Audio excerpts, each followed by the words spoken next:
नमस्कार, आंकड़ा पंचनामे में आप सभी का स्वागत है। मैं हूं सुमित और मंगलवार का दिन, कल की तेज बिकवाली के बाद आज एक बढ़िया शॉर्ट कवरिंग मार्केट्स में आते हुए दिखाई पड़ी, जहां पर शुरुआती कारोबार में अंतर्राष्ट्रीय बाजारों के संकेत पॉजिटिव, उसके बाद शुरुआत और निफ्टी में एक बढ़िया तेजी बनते हुए दिखाई पड़ी और मेजर शॉर्ट कवरिंग निफ्टी को करीब करीब 16,800 900 की रेंज में कहीं लेके जाता हुआ दिखाई पड़ा। निफ्टी बैंक आज शुरुआत में करीब 2-2.5% की तेजी के साथ कामकाज कर रहा था। मिड कैप इंडेक्स में खरीदारी थी, रफली 2-2.5% की तेजी वहां पर। स्मॉल कैप इंडेक्स 2-2.5% की तेजी के साथ कामकाज करता दिखाई पड़ा। इनफैक्ट मिड कैप में 1.5 से 2% थी और स्मॉल कैप में 2 से 2.5% की तेजी थी। बढ़िया तेजी थी मेटल इंडेक्स में, जो कि लीड कर रहा था शॉर्ट कवरिंग में। इसके अलावा रियल स्टेट स्पेस में अच्छी खरीदारी थी। निफ्टी बैंक में तेजी थी, साथ साथ पीएसयू स्पेस में कुछ मूव था। आईटी स्पेस तेजी में था। एक समय में L&T Tech, L&T Infotech, Birla Soft, TCS, कुछ ऐसे नाम थे जो कि शॉर्ट कवरिंग में तेजी प्रोवाइड कराते हुए दिखाई पड़ रहे थे।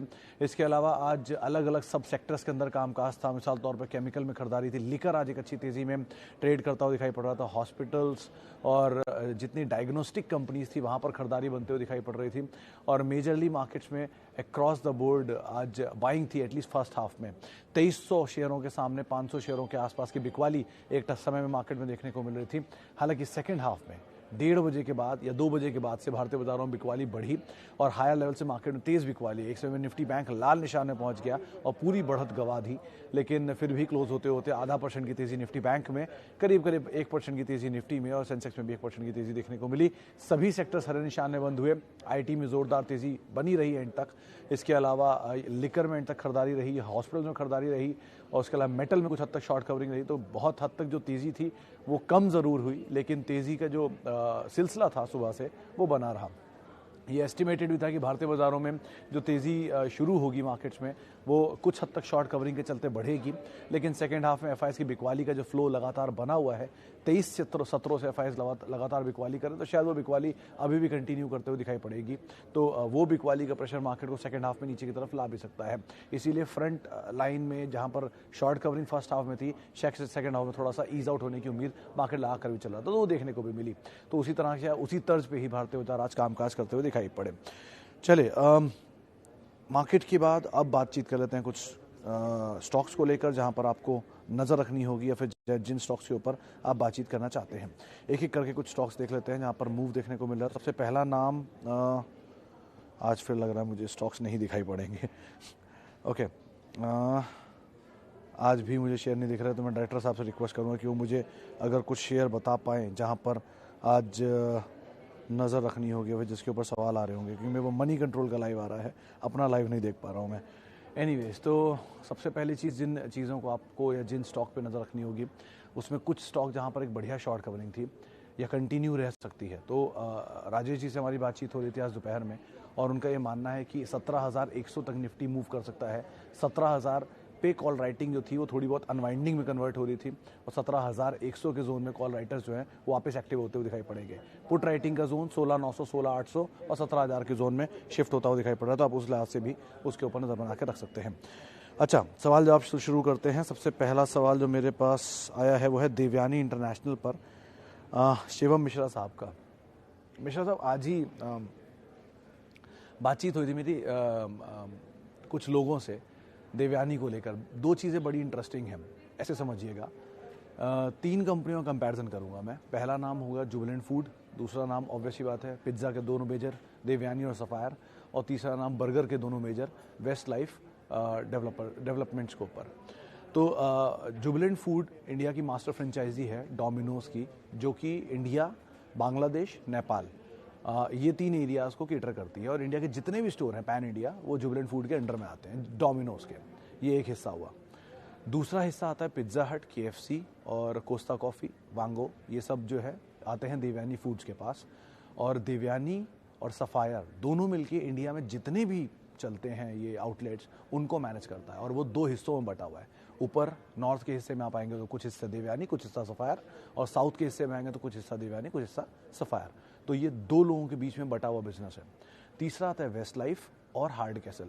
वेस्ट लाइफ और हार्ड कैसल मिलकर मैकडॉनल्ड्स के फ्रेंचाइज चलाते हैं पूरे इंडिया में। कुछ हिस्सों में वेस्ट लाइफ, कुछ हिस्सों में मैकडॉनल्ड्स का हार्ड कैसल जो लिस्टेड नहीं है। तो इससे सीख क्या रहती है कि डोमिनोज और देवयानी यानी कि बर्गर के और पिज्ज़ा हट के जो आउटलेट्स हैं वो 2 कंपनियों के बीच में स्प्लिट है। लेकिन जुबिलेंट फूड के जो आउटलेट हैं वो सारे एक ही कंपनी के अंदर में आते हैं, इसीलिए सारा रियलाइजेशन उन्हीं का ही है।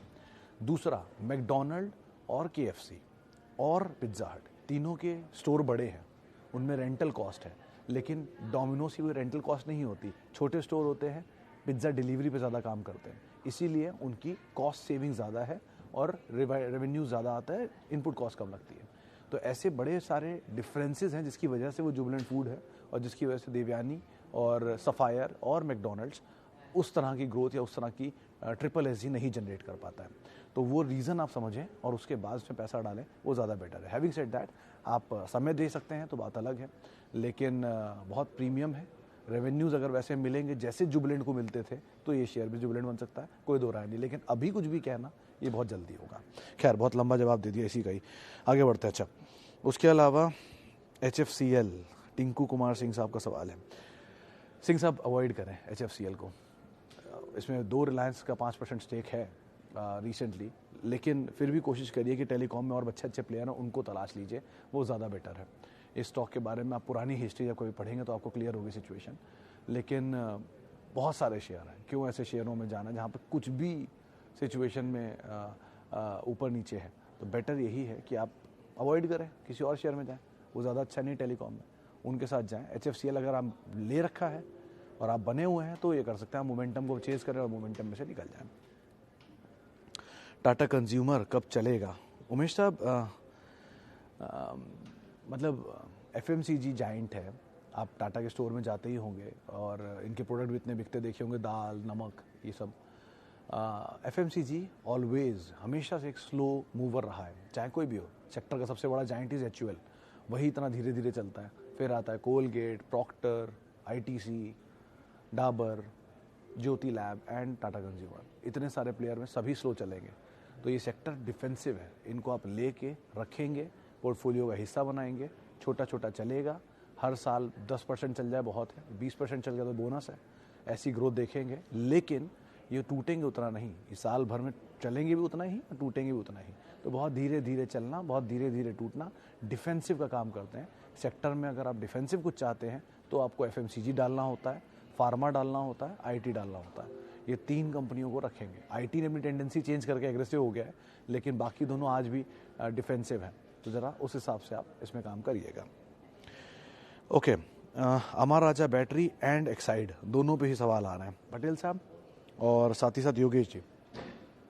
अमर राजा बैटरी कंपनी बढ़िया है, लेकिन ऑब्वियसली कुछ पॉलिटिकल इंक्लिनेशन हैं, इसकी वजह से इनके जो प्रोजेक्ट्स हैं, अप्रूवल्स हैं आंध्रा में, वो नहीं आ पा रहे हैं। सेम एक्साइड के केस में भी है, ऑटो की डिमांड स्लो, बाकी चीज़ें भी आपको दिख ही रही हैं। तो पूरा ऑटो ही इसलिए ईयर लो के आसपास है। एक्साइड, अमर राजा, हीरो मोटोकॉर्प, इवन बजाज भी रिसेंटली बहुत टूटा, मारुति।